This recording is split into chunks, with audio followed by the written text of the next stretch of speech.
हर तरीके से, जिस तरीके से मेरी अयोध्या की भलाई हो वही कार्य आप सीख कर करवाएं। हे राजन, जो पाँच है मत लागहि टीका, करो हरषि राम है टीका। अयोध्या वासियों की सभी की इच्छा है, ऋषि और मुनियों की सभी की इच्छा है, और उन्होंने जो आपको बहुत कल का बताया है, तो सबके मन की इच्छा पूरी करने के लिए आप महलों में जाएं और मंत्रियों को बुला करके जो पूजा की सामग्री है उस सब एकत्रित करवाएं, तभी तो राम को युवराज पद दिया जाएगा। हे भैया सुमन,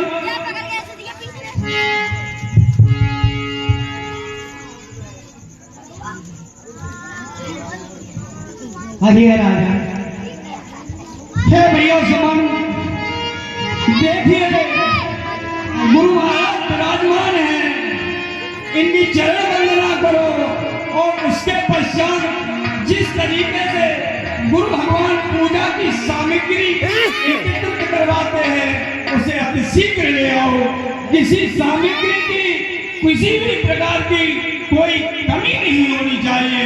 जिस समय गुरुदेव भगवान आवे तो उन्हें हर प्रकार से सामग्री उपलब्ध हो। क्या बात है, जो सामग्री की जरूरत पड़ी है, ऐसा विशेष क्या काम है? हे भैया सुमन, उस समय जिस समय मंत्रणा हो रही थी उस समय सारे नगरवासी अत्यंत प्रसन्न थे और उन्होंने राम को युवराज होने के लिए कहा।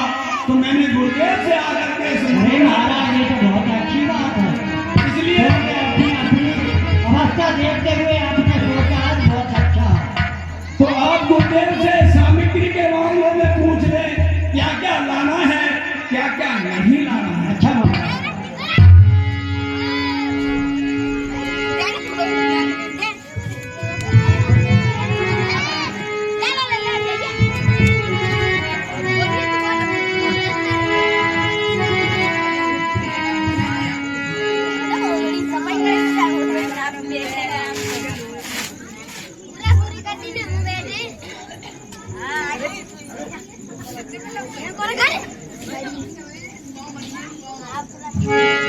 हे मंत्री सुमंत्र,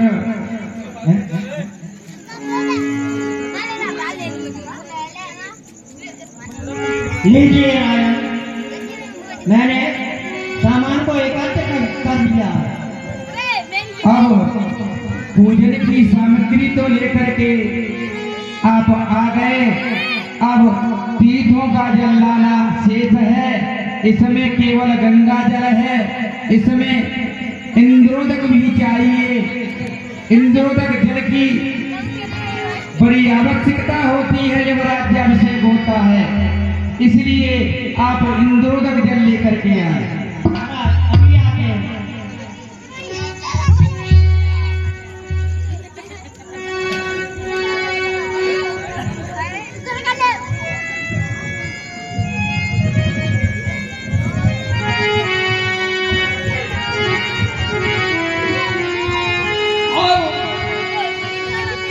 मुझे राज दरबार में जाना चाहिए और सभी की मनोकामना तो एक ही है, इसलिए ये प्रसंग बहुत सरल इसको सुनाई जाए, क्योंकि और दरबार में विलंब भी हो गया। ये क्यों नहीं अपनी बात जा करके एक महारानी को बताई जाए। अरे रानी तो हमारे तीन हैं, मगर ये किससे कहा जाए? मुझे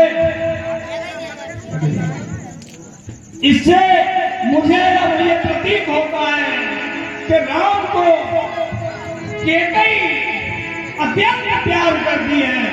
यह बात मुझे केकई से जाकर के कहना चाहिए, क्योंकि जिस समय राम को एक बात किया था, उस समय उस राम को छिपाने के लिए कौशल्या ने हर प्रयास किया, मगर राम चुप नहीं हुए।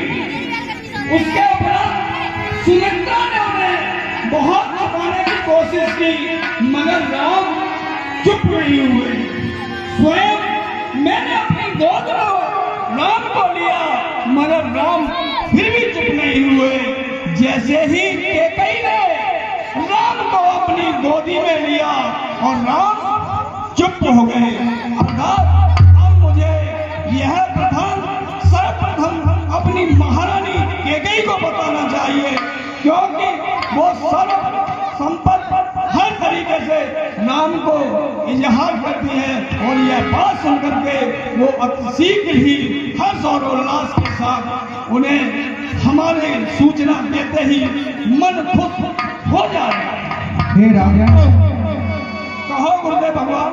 आपको नहीं मालूम है कि आपके पूर्वज थे महाराज हरिश्चंद्र।